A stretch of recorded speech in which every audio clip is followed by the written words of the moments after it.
Anime की शुरुआत में हमें बताया जाता है कि जो डीमन 2000 साल पहले मर चुका है, तो इस साल जो क्लास आने वाली है उसमें डीमंस के वंशज भी शामिल है। तो ऐसा हो सकता है कि इन्हीं डीमन किंग के वंशजों में डीमन किंग भी जन्म ले चुका हो, और अगर ऐसा हुआ तो डीमन रेस के लिए काफी खुशी की बात है। दरअसल डीमन किंग अकेडमी को इसीलिए बनाया गया है ताकि वो डीमन किंग के वंशजों को ट्रेन करके अगला डीमन किंग बना सके, और ये सब बातें हमें एक उल्लू बता रहा था। खैर, अब हम अपनी स्टोरी पर आते हैं, जहाँ हम डीमन किंग अकेडमी को देखते हैं, जहाँ एक लड़की मीसा इंट्रेंस टेस्ट देने के लिए जा रही होती है। तभी कुछ स्टूडेंट्स से टकराने की वजह से उसका इंट्रेंस टिकट नीचे गिर जाता है, जिस टिकट को एनोस नाम का लड़का उठाकर मिसो को देता है। तभी वहाँ खड़ा एक लड़का जिसके हेयर व्हाइट होते हैं, खैर इसका नाम तो हमें पता नहीं है तो हम इसे व्हाइट ही बोलेंगे, जो उनसे कहता है अरे वाह, छोटे छोटे बच्चों को एग्जाम दिलाने के लिए उनके मम्मी पापा भी उनके साथ में आए हैं। लेकिन एनोस और मिसो दोनों ही उसको इग्नोर करके आगे निकल जाते हैं, जिस पर व्हाइट उससे कहता है ओए पिद्दी, मैंने तुझसे कुछ कहा सुना नहीं? जिस पर एनोस कहता है अरे तुम मुझसे बात कर रहे थे, दरअसल तुम्हारी मैजिकल पावर इतनी ज्यादा कम है कि मैं तुम्हें देख ही नहीं पाया। तब व्हाइट अपने ब्लैक फायर मैजिक से उन्हें जलाने की धमकी देता है, लेकिन एनोस एक फूंक मार के ही उसकी आग को बुझा देता है, जो देखकर व्हाइट उसे उल्टा सीधा कहने लगता है। लेकिन हम देखते हैं एनोस इतना ज्यादा पावरफुल था कि वो अपनी हार्ट बीट की फ्रीक्वेंसी से ही व्हाइट को अपने घुटनों पर ला देता है, जो देखकर मिसो काफी हैरान हो जाती है। और अब हम देखते हैं डीमन किंग अकेडमी में दो लोगों के बीच एक बैटल करवाई जाएगी, और जो उस बैटल में जीतेगा उसी को इस अकेडमी में एडमिशन मिलेगा। हम देखते हैं उस बैटल में एनोस के साथ लड़ने के लिए व्हाइट को ही चुना गया था, और हम देखते हैं व्हाइट वहाँ अपने मैजिकल आर्मर और स्वॉर्ड के साथ आता है, और एनोस से कहता है कि मैं एक रॉयल फैमिली से हूँ, तो अब तुम्हारा मेरे से बचना बहुत मुश्किल है। और इतना कहकर वो अपनी फायर स्वॉर्ड से एनोस के ऊपर अटैक कर देता है, लेकिन एनोस एक फूंक मार के ही उसकी स्वॉर्ड से फायर को गायब कर देता है, जो देखकर वहाँ सभी लोग चौंक जाते हैं। एनोस व्हाइट से कहता है कि चलो मैं तुम्हें जीतने का एक मौका देता हूँ, मैं यहाँ से एक कदम भी नहीं हटाऊंगा और अपने मैजिक का भी यूज नहीं करूंगा, लेकिन फिर भी मैं तुम्हें हरा दूंगा। जो सुन व्हाइट कहता है बहाना बनाना बंद करो, मुझे पता है तुम अपने मैजिक का मेरे आर्मर के ऊपर कोई यूज नहीं कर सकते। लेकिन उसका इतना कहते ही उसे एक फोर्स आकर बहुत ही तगड़ा डैमेज देती है, जिससे व्हाइट के पूरी बॉडी से ब्लड निकलने लगता है। तब व्हाइट उसे पूछता है कि तुमने ये कैसे किया, जिस पर एनोस उसे कहता है क्या तुम्हें मेरी हार्ट बीट महसूस हो रही है? दरअसल एनोस ने अपनी हार्ट की फ्रीक्वेंसी से ही उसे इतना डैमेज दे दिया था। एनोस कहता है कि अब तुम मुझसे हार मान लो, क्योंकि तुम्हारे बस की बात नहीं है मुझसे लड़ना। व्हाइट कहता है चाहे मैं मर भी जाऊं पर मैं हार नहीं मानूंगा। तब एनोस सच में उसे कुछ चुटकी बजाकर मार देता है। तभी वो एक शब्द इंगल बोलता है, जो शब्द बोलते ही व्हाइट वहाँ पर दोबारा रीजनरेट हो जाता है। दरअसल इंगल एक मैजिक टेक्निक है, जिसको यूज करने के बाद किसी को मार के 3 सेकेंड के अंदर उसे दोबारा रीजनरेट किया जा सकता है। एनोस व्हाइट को जिंदा करके उसे हार मारने के लिए कहता है। व्हाइट कहता है चाहे तुम कुछ भी कर लो मैं हार नहीं मानूंगा, जिस पर एनोस उसे कई बार मार मार कर जिंदा करता है। इंगल मैजिक टेक्निक के यूज करने के बाद लोगों का नजरिया बदल जाता है। तो अब तुम्हारा क्या ख्याल है? तभी सरप्राइजिंगली व्हाइट हार मान लेता है, और इस तरह एनोस उस फाइट को जीत जाता है। जिसके बाद इन लोगों का मैजिकल असेसमेंट टेस्ट होता है, और हम देखते हैं वहाँ सभी स्टूडेंट का स्कोर 200 से 300 आता है, लेकिन मीसा का स्कोर 1 लाख से भी ज्यादा था। और एनोस जब स्कोर काउंट क्रिस्टल के ऊपर हाथ रखता है, तब उसकी पावर इतनी ज्यादा थी कि वो क्रिस्टल ही टूट जाता है। और इन सभी टेस्ट के बाद मीसा और एनोस अकेडमी के बाहर मिलते हैं, जहाँ एनोस मीसा को अपने घर इनवाइट करता है। मीसा भी उसके घर जाने के लिए हाँ कर देती है। एनोस अपने टेलीपोर्टेशन मैजिक का यूज करके अपने घर आ जाता है, जहाँ एनोस की मॉम उसके टेस्ट के बारे में पूछती है। एनोस कहता है कि मैं टेस्ट में पास हो गया, जो सुनकर उसकी मॉम काफी खुश होती है। वो कहती है हाँ क्यों नहीं, मेरा बेटा है ही इतना प्यारा, क्योंकि उसने पैदा होने के 1 महीने बाद ही अकेडमी में एडमिशन ले लिया। ये सुनकर हमें पता लगता है कि एनोस अभी 1 महीने का है, और उसकी ग्रोथ बाकी बच्चों से कई गुना ज्यादा तेजी से हुई है। जिसके बाद एनोस अपनी फैमिली को मीसा से इंट्रोड्यूस करवाता है, जो देखकर उसके मॉम और डैड तो बहुत ही खुश हो जाते हैं, जो सोचते हैं क्या बात है, मेरा 1 महीने का बच्चा एक बंदी को घुमा रहा है। और वहाँ डिनर करने के बाद एनोस मीसा को उसके घर छोड़ने के लिए चला जाता है, जहाँ मीसा एनोस से कहती है कि तुम बहुत ही अच्छे हो, जो सुनकर एनोस कहता है ऐसा कुछ भी नहीं है, और दुनिया तो ये कहती है कि अगर मैं एग्जिस्ट ही नहीं करता तो ये दुनिया काफी अच्छी होती, मुझे तो लोग डीमन और डेविल नाम से बुलाते हैं। तभी मीसा एनोस के सिर पर हाथ फेरती है और उसे कहती है कि सब कुछ ठीक हो जाएगा, जिससे एनोस को भी काफी अच्छा महसूस होता है। और ये लोग बात कर ही रहे होते हैं, तभी कोई अपने क्रिएशन मैजिक का यूज करके उस पूरी जगह को एक स्टेडियम में कन्वर्ट कर देता है, और ऐसा करने वाला कोई और नहीं व्हाइट का भाई लियोर्ग था। व्हाइट एनोस से कहता है कि अब मेरा भाई आ गया है, अब तेरे को वो जिंदा नहीं छोड़ेगा, लेकिन लियोर्ग अपने भाई को पकड़कर मार देता है। वो कहता है रॉयल फैमिली में ऐसे लूजर्स के लिए कोई जगह नहीं है। जिसके बाद लियोर्ग एनोस को मारने के लिए अपने साथियों के साथ एक मैजिक को क्रिएट करता है, लेकिन एनोस अपनी डीमन आइज का यूज करके एक मैजिक करता है, जिससे लियोर्ग का जादू उसके हाथों में ही आउट ऑफ कंट्रोल होकर ब्लास्ट हो जाता है। लेकिन लियोर्ग तब भी अपने ईगो के चक्कर में हार नहीं मानता, और वो कहता है रुको, मैं अपने पूर्वजों के द्वारा दिया गया मैजिक को यूज करके तुम्हें खत्म कर दूंगा। जिसके बाद वो अपने एक ओरिजिन मैजिक का यूज करके उन दोनों के ऊपर अटैक कर देता है, लेकिन वो देखता है कि अपने सबसे ताकतवर मैजिक का यूज करने के बाद भी उन दोनों को खरोच भी नहीं आई। जिस पर एनोस कहता है कि ये मैजिक मैंने ही क्रिएट किया है और तू मुझे इससे मारना चाहता है। तब एनोस अपने मैजिक से व्हाइट को ज़ॉम्बी में बदलकर दोबारा जिंदा कर देता है, लेकिन व्हाइट लियोर्ग से बहुत ही ज्यादा गुस्सा था, क्योंकि लियोर्ग ने ईगो में आकर अपने भाई को भी मार दिया था और वो उसके ऊपर अटैक अटैक करने के लिए आगे बढ़ने लगता है, जो देखकर लियोर्ग व्हाइट के ऊपर अपने मैजिक से हमला करता है। लेकिन ज़ॉम्बी में बदलने की वजह से व्हाइट काफी ज्यादा ताकतवर हो चुका था। वो उसके हमले को रोक लेता है और तब व्हाइट अपनी पूरी ताकत से अपने भाई लियोर्ग के ऊपर हमला कर देता है, जिसकी वजह से दोनों भाई राख बन जाते हैं। लेकिन एनोस अपने मैजिक की मदद से उन दोनों को दोबारा जिंदा कर देता है और उन्हें बताता है कि वो कोई और नहीं, उन दोनों का पूर्वज ही है जिसका पुनर्जन्म हुआ है। और अब हम एक फ्लैशबैक में मिथिकल एज का समय देखते हैं, जहां हम 2000 साल पुराना डीमन किंग एनोस को देखते हैं, जो इंसानों और डीमंस के बीच पीस लाने की बात कर रहा था, जो इंसानों के हीरो कैनन से कहता है अगर मैं अपनी लाइफ को मैजिकल एनर्जी में तब्दील कर दूं तो मैं इंसानों और डीमंस के बीच एक मैजिक बैरियर क्रिएट कर सकता हूं, जिससे लगभग 2000 साल तक इंसानों और डीमंस के बीच कोई लड़ाई नहीं होगी। वो सोचता है एनोस एक डीमन होने के बावजूद भी इंसानों और डीमंस के बीच पीस लाने की बात सोच रहा है, जो सोचकर कैनन भी एनोस की मदद करने के लिए तैयार हो जाता है। जिसके बाद एनोस अपनी पूरी शक्ति से एक मैजिक क्रिस्टल तैयार करता है, जिससे कैनन अपनी शॉर्ड से तोड़ देता है और साथ ही वो शॉर्ड एनोस की चेस्ट में घुसा देता है। तब उसकी एनर्जी से इंसानों और डीमंस के बीच एक बैरियर क्रिएट हो जाता है। तब एनोस कैनन से कहता है अगर मैंने 2000 साल बाद जन्म लिया तो मैं वादा करता हूँ कि अब की जन्म में मैं तुम्हारा दोस्त बनूंगा। और अब हमें 2000 साल बाद एनोस के जन्म का वक्त दिखाया जाता है, जहाँ उसके पेरेंट्स सोच रहे होते हैं कि इसका नाम क्या रखें। तब एनोस खुद ही अपना नाम बताता है, जो देखकर उसके पेरेंट्स काफी हैरान हो जाते हैं कि इतना छोटा बच्चा कैसे बोल सकता है। और सीन यहाँ से प्रेजेंट में आता है, जहाँ हमें पता लगता है कि मीसा और एनोस को डीमन एकेडमी में एडमिशन मिल चुका है और तो और एनोस ने इंट्रेंस टेस्ट में टॉप किया था। तब मीसा एनोस को बताती है कि इस दुनिया में किसी और ही बंदे को डीमन किंग माना जा रहा है और तो और किसी को पता भी नहीं है कि 2000 साल पहले कोई एनोस नाम का डीमन किंग हुआ करता था। जो सुनकर एनोस सोचता है 2000 साल पहले उसके मरने के बाद जरूर किसी ने फेक डीमन किंग को एस्टेब्लिश किया होगा, जिसकी वजह से ये सब हो रहा है। जिसके बाद टीचर क्लास में आती है और उन सभी को बताती है कि तुम सभी लोगों को 3 ग्रुप में डिवाइड किया जाएगा और तुम्हारे हर ग्रुप से किसी को एक मैजिक सर्कल क्रिएट करके दिखाना होगा, जिसके आधार पर हम लीडर को चुनेंगे कि हर ग्रुप का लीडर कौन बनेगा। तभी लीडर बनने के लिए एनोस अपना हाथ खड़ा करता है, लेकिन टीचर उसे ये कहकर मना कर देती है कि वो लीडर नहीं बन सकता क्योंकि वो एक मिसफिट है और उसका खून मिलावटी है। जो सुनकर एनोस टीचर को मैजिक सर्कल बोन क्रिएट करने के लिए चैलेंज करता है और वो मैजिक सर्कल क्रिएट करके जीत भी जाता है। जिस मैजिक सर्कल को ये सभी लोग 2000 सालों से फॉलो करते आ रहे हैं, वो उसे भी गलत ठहराता है, जिसमें वो काफी चेंजेस करके उसे ठीक कर देता है, जो देखकर मैडम उससे इम्प्रेस हो चुकी थी। और उसी वक्त वो एनोस को लीडर घोषित कर देती है। वो तीनों लीडर को अपना अपना ग्रुप बनाने के लिए कहती है। हम देखते हैं उन तीनों लीडर में से एक लड़की जिसका नाम सासा था, जो लड़की दरअसल कोई और नहीं मीसो की बड़ी बहन थी, लेकिन वो मीसो को बिल्कुल भी पसंद नहीं करती थी। तभी सासा एनोस के पास उससे बात करने के लिए आती है। वो एनोस को बताती है मीसो ना ही तो एक इंसान है और ना ही तो एक डीमन, ये तो एक डॉल है जिसमें मैजिक के थ्रू जान डाली गई है। जिस पर एनोस कहता है कि मुझे कोई फर्क नहीं पड़ता मीसो एक डॉल है या इंसान, फिलहाल वो बाकियों से बहुत अच्छी है। साथ ही वो सासा की इंसल्ट भी कर देता है, जिससे सासा एनोस से बहुत गुस्सा हो जाती है और वो अपनी डीमन आइज को एक्टिवेट करके एनोस को कंट्रोल करने की कोशिश करती है। सासा के डीमन आइज को एक्टिवेट करने की वजह से वहाँ की सारी दीवारों में क्रैक पड़ने लगते हैं और ये देखकर सभी सोचते हैं कि अब तो एनोस नहीं बचेगा, लेकिन एनोस को उसकी डीमन आई से कोई फर्क नहीं पड़ता। और एनोस जब अपनी डिमोनिक आई को एक्टिवेट करता है तब सासा काफी डर जाती है, लेकिन एनोस सासा से कहता है कि तुम चाहो तो मेरी टीम को ज्वाइन कर सकती हो, लेकिन सासा उसे साफ मना करते हुए वहाँ से चली जाती है। और स्कूल छूटने के बाद सासा एनोस को टीम कंपटीशन के लिए चैलेंज करती है। वो कहती है अगर तुम इसमें जीते तो मैं तुम्हारी टीम को ज्वाइन कर लूंगी और अगर मैं जीती तो तुम्हें पूरी जिंदगी मेरा सर्वेंट बनकर रहना पड़ेगा। और इस चैलेंज को एनोस एक्सेप्ट कर लेता है। और अब हमें सीधा कंपटीशन का समय दिखाया जाता है, जहाँ सासा अपने ग्रुप के साथ एक बहुत ही बड़े कैसल में मीसो और एनोस के ऊपर नजर रखे हुई थी। तब एनोस मीसो को 3 कैसल क्रिएट करने के लिए कहता है और मीसा अपनी मैजिक की मदद से 3 कैसल क्रिएट करती है। लेकिन उन तीनों कैसल को देखकर सासा समझ जाती है कि इन तीनों कैसल में से 2 कैसल नकली और एक ही कैसल असली है, जो देखकर सासा अपनी टीम से उनके ऊपर अटैक करने के लिए कहती है। लेकिन तभी वो लोग ये देखकर चौंक जाते हैं कि एनोस उनके कैसल की ओर ही आ रहा है, लेकिन उसे सासा को कोई फर्क नहीं पड़ता क्योंकि सासा ने अपने कैसल के ऊपर 3 लेयर डिमोनिक प्रोटेक्शन को लगाया हुआ था, जिस प्रोटेक्शन को तोड़ पाना किसी की बस की बात नहीं थी। लेकिन हमें तो पता ही है कि एनोस कितना ज्यादा पावरफुल है। वो कैसल के पास आकर अपनी स्ट्रेंथ से ही उन सारी प्रोटेक्शन को तोड़ देता है और अपने एक हाथ से ही उस पूरे कैसल को उठाकर एक फुटबॉल की तरह उड़ाने लगता है, जो देखकर सासा काफी हैरान थी कि ये बंदा इतना ज्यादा पावरफुल कैसे हो सकता है। और इधर एनोस पूरे कैसल को अपने एक हाथ से ही उठाकर बहुत ही दूर फेंक देता है, जिसकी वजह से सासा और उसके साथियों की हालत खराब हो जाती है। लेकिन सासा यहाँ पर हार नहीं मानती। वो अपने सभी लोगों से जियोग्रेस मैजिक का इस्तेमाल करने के लिए कहती है और जब वो लोग स्पेल को पढ़ते हैं तब उनके कैसल के बाहर एक बहुत ही बड़ी तोप अपीयर होती है और सासा अपने मैजिक से एनोस के ऊपर अटैक करवा देती है, जो देखकर एनोस अपनी थोड़ी सी पावर को उन लोगों की ओर शूट करता है, जिससे सासा का हमला तो रुकता ही है और साथ ही वो मैजिक उसके कैसल की ओर भी बढ़ रहा था, जिसे देखकर सासा उसके सामने कुछ बैरियर क्रिएट करती है। लेकिन वो सभी बैरियर को तोड़कर कैसल से टकराता है, जिससे सासा का पूरा कैसल तबाह हो जाता है। और तभी एनोस सासा के सामने अपीयर होता है और उसे कहता है तुम्हें अपना वादा तो याद ही होगा ना, तुम काफी ज्यादा ताकतवर हो, तो तुम्हें एक बार तो मेरे साथ काम करना ही चाहिए। जिसके लिए सासा साफ साफ मना कर देती है और वो अपने डेमोनिक आई का यूज करके उसके ऊपर अटैक करने वाली थी। उससे पहले ही एनोस उन्हें भी डीएक्टिवेट कर देता है, लेकिन सासा तब भी उसके साथ काम करने के लिए तैयार नहीं होती। तब सासा उसे कहती है कि चाहे कुछ भी हो जाए मैं तुम्हारे साथ काम नहीं करूंगी, फिर चाहे तुम मुझे मार ही क्यों ना दो। तभी वहाँ पर मीसा आती है जो सासा की ऐसी हालत देखकर उसके लिए चिंतित हो जाती है, जो देखकर सासा एनोस के साथ काम करने के लिए तैयार हो जाती है। और तब एनोस सासा की तारीफ करते हुए कहता है, मैंने तुम्हारी जैसी डेमोनिक आई आज तक नहीं देखी, ये बहुत ही ताकतवर है और साथ ही बहुत प्यारी भी। जो सुनकर सासा ब्लेस करने लगती है। जिसके बाद एनोस सासा और मीसो दोनों को ही अपने घर ले आता है, जो देखकर वो सोचती है क्या बात है, हमारे लड़के के पास अब तो दो गर्लफ्रेंड है। और ये देखकर उसके पिता के भी खुशी के आंसू निकल जाते हैं, क्योंकि आज तक उसकी फैमिली में किसी ने 2 शादी नहीं की थी। जिसके बाद ये सभी लोग वहाँ डिनर करते हैं और सासा एनोस की हंसती खेलती फैमिली को देखकर काफी खुश थी। और डिनर के बाद सासा मीसो से पूछती है, क्या तुम एनोस को पसंद करती हो? जिस पर मीसो हाँ में जवाब देती है। और अब एनोस इन दोनों को छोड़ने के लिए उनके घर चला जाता है। ये दोनों लड़कियां जब अपने घर के अंदर चली जाती है, तब सासा एनोस से मिलने के लिए दोबारा घर के बाहर आती है और वो एनोस को मीसो और सासा के बीच सब कुछ ठीक करने के लिए थैंक्स करती है। अब एनोस वहाँ से जा ही रहा था, तभी सासा उसे अपने पास बुलाती है। एनोस जब सासा के पास जाता है, तब सासा अचानक एनोस को किस कर लेती है। किस करने के बाद सासा एनोस से कहती है कि ये बस थैंक्स किस था एज अ फ्रेंड, और मैंने अपनी लाइफ में पहली बार किसी को किस किया है। जिस पर एनोस उसे उसकी पहली किस के लिए थैंक्स बोलता है, जो सुनकर सासा मन में सोचती है कि एनोस वाकई में काफी बेवकूफ है। और अब सीन यहाँ से नेक्स्ट डे पर शिफ्ट होता है, जहाँ हम मीसा और एनोस को एक साथ क्लास में बैठे हुए देखते हैं। इसी बीच हमें पता लगता है कि कल सासा का बर्थडे है और उसके लिए मीसा उसे कुछ गिफ्ट देने की सोच रही है। और कुछ ही देर में क्लास में टीचर आती है, जो सभी बच्चों से कहती कि आज तुम्हें मैजिक स्पेल के ऊपर लेक्चर देने के लिए डीमन किंग के 7वें वंशज आने वाले हैं। लेकिन इसके बारे में एनोस को कुछ भी नहीं पता था। सासा बताती है कि आज से 2000 साल पहले डीमन किंग ने अपने ब्लड से सबऑर्डिनेट्स को बनाया था, उनमें से 7वें आज यहाँ आने वाले हैं और उन्हीं ने डीमन अकेडमी को भी बनाया था। जिस पर एनोस सोचता है कि ये बंदा अगर 2000 साल से जिंदा है तो डेफिनेटली ये मुझे भी जानता होगा। और उसी वक्त डीमन किंग के वंशज आइविस क्लास में एंटर होते हैं, जिन्हें देखकर सभी बच्चे बिल्कुल शांत हो जाते हैं, क्योंकि आइविस का ओहदा बहुत ही ऊंचा है। तभी एनोस खड़ा होकर आइविस से कहता है, ओ भाई पहचाना?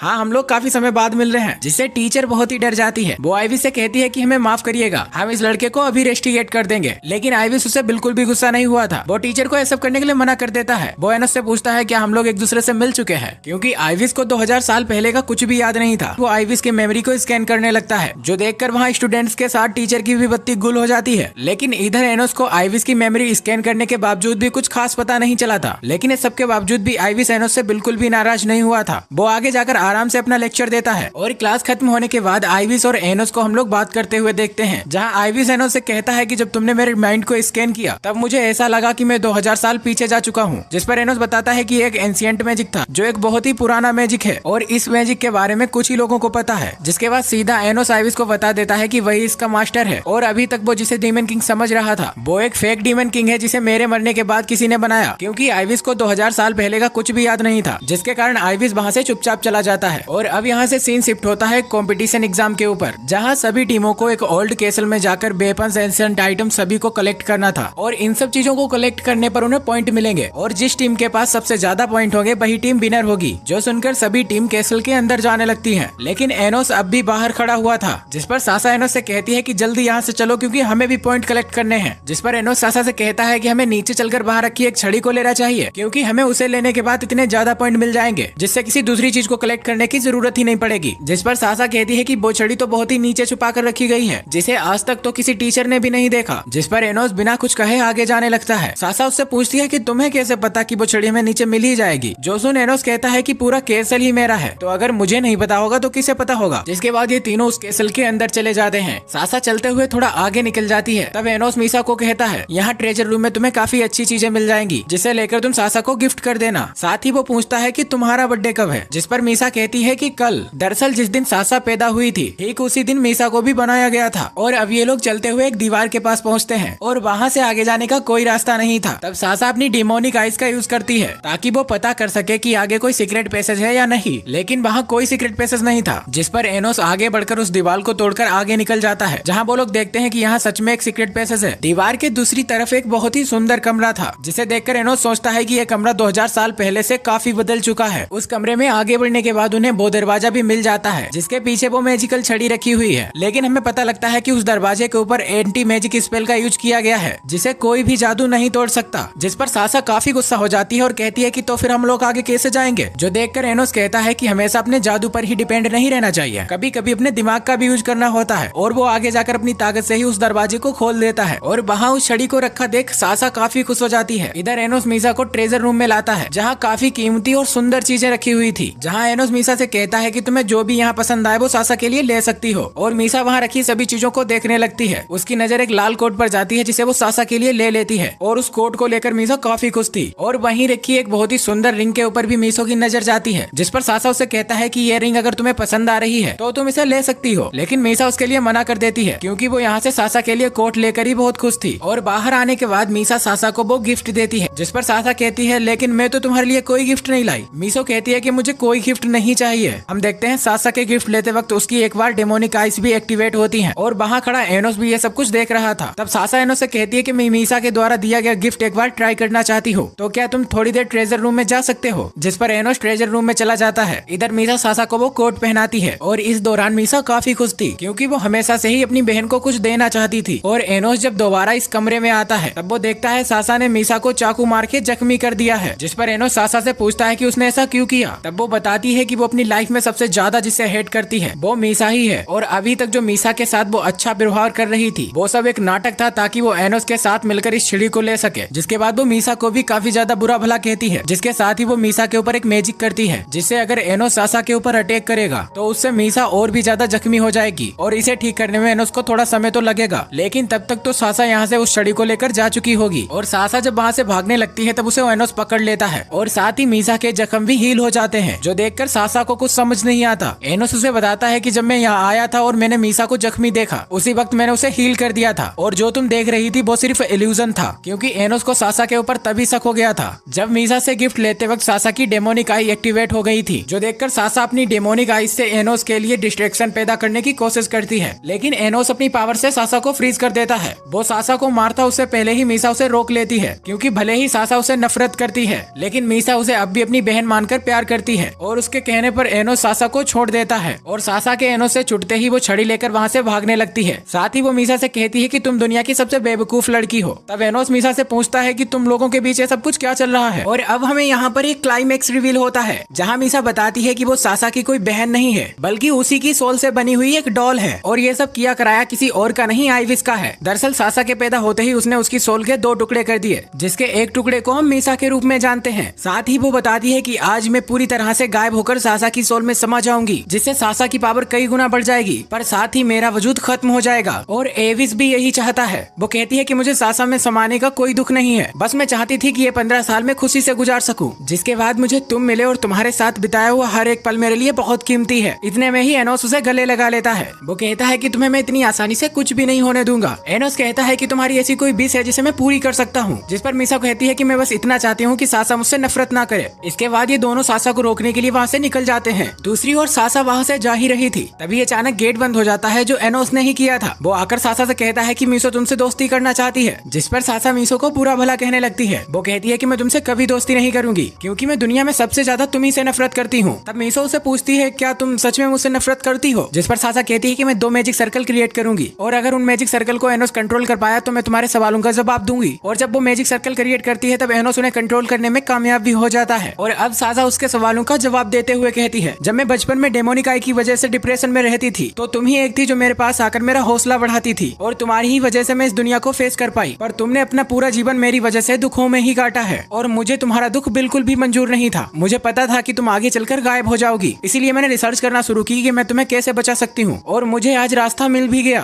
और अब मैं मैजिक की मदद से अपनी सोल तुम्हारे अंदर ट्रांसफर कर दूंगी, जिससे अब तुम हमेशा के लिए जिंदा रहोगे। इसके लिए बस तुम्हें मुझे रिजेक्ट करना है, क्योंकि मैंने तुम्हें इतना हेट दिया है तो तुम्हें मुझे रिजेक्ट करने में कोई तकलीफ नहीं होगी। और जब सासा उस मैजिक को एक्टिवेट करती है तब वो मैजिक एक्टिवेट ही नहीं होता, क्योंकि मीसा ने उसे रिजेक्ट किया ही नहीं था। दरअसल मीसा सासा की आंखों में हमेशा ही अपने लिए प्यार देख लेती थी। तब सासा मीसा से रोते हुए कहती है कि प्लीज तुम मुझे रिजेक्ट कर दो, वरना तुम मर जाओगी और मैं तुम्हें नहीं बचा पाऊंगी। तब एनोस इन दोनों के बीच में आकर कहता है, चिंता मत करो यार, मैं दोनों को बचा लूंगा, बस हमें टाइम में पीछे जाकर सब कुछ बदलना होगा। जिस पर सासा कहती है क्या हम लोग ऐसा कर सकते हैं, जिस पर एनोस उस मैजिक को एक्टिवेट करता है। लेकिन तभी वहाँ पर एविस आकर एनोस को पीछे से स्टेप करता है। दरअसल एविस इन दोनों लड़कियों की मदद से अपने असली डीमन लॉर्ड एनोस को दोबारा जिंदा करना चाहता था। जिस पर एनोस कहता है, ओए तुझे पता नहीं है मैं पहले ही जिंदा हो चुका हूँ। और वो एविस की तलवार से ही उसे उसके मुंह पर स्टेप करता है। जिसके बाद एनोस टाइम ट्रेवल स्पेल का यूज करता है, लेकिन कुछ प्रॉब्लम होने की वजह से वो लोग वाइट स्पेस में ही अटक जाते हैं, जहाँ पर उनका सामना गार्डियंस ऑफ द टाइम से होता है, जो एनोस को टाइम के साथ छेड़छाड़ करने करने के लिए मना करता है, लेकिन एनोस उसकी बात मानने के लिए तैयार ही नहीं था। तभी गार्डियन अपने मैजिक से वहाँ पर एविस को अपीयर करता है और उसे अपनी पावर देकर एनोस को मारने के लिए कहता है, जो देखकर एनोस उसके ऊपर अटैक करने की कोशिश करता है, पर एविस उसके अटैक को टाइम के साथ रोक देता है, क्योंकि गार्डियन की पावर की मदद से वो टाइम को कहीं पर स्टॉप कर सकता था। तभी आइबिस भी एनोस के ऊपर अटैक कर देता है, लेकिन एनोस प्रोटेक्शन शील्ड का यूज करके उसे बच जाता है। इतने में ही आइबिस एनोस के पीछे से आकर उसे स्टेप कर देता है, जिसकी वजह से एनोस वहाँ पर पूरी तरह से गायब हो जाता है। इससे आइबिस को लगता है कि अब एनोस मर चुका है। तभी पीछे से कोई एविस की कंधों पर हाथ रखता है, जो कि कोई और नहीं अपना एनोस था। अब भाई बंदा डीमन किंग है, उसे मारना हलवा थोड़ी है।